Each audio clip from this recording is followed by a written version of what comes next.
Hey, mitigation contractors, restoration contractors, I got a message for you. Do your job.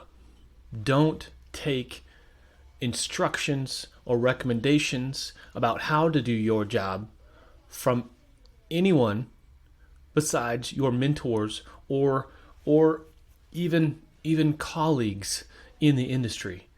Do you know why the adjuster or the carrier doesn't want you to do mitigation before they've seen it? That's to give them the plausible deniability that there was less damage than there actually was. Because they want their independent adjuster to go out there, look at the house or the building as it stands, and go, I don't see anything.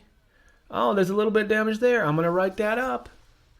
When you, as a mitigation contractor, are going to go in there and say, oh man, that wall's wet. It's got to come out. Oh man, that's wet over there. It's got to come out. Oh, we think the water got behind these cabinets. Oh man, there's some mold growing behind the cabinets. We got to take those cabinets out. They don't want you to pull those cabinets. They don't want you to pull that wall because they want the plausible deniability there was no visible damage upon their inspection. By delaying your mitigation, you are giving them an excuse to underpay the claim. You know that inspection report from the IA is going to come up later on. Well, when we were there, we didn't see any damage. Well, of course there wasn't any damage because you hadn't done your job yet. So do me a favor, do yourself a favor, do the insured a favor, and do your job to the best of your ability. Get it done. When in doubt, tear it out. Do your job. Be a mitigator. Prevent further damage. You leave a wet wall in there, you leave wet cabinets in there, what's going to happen a month from now?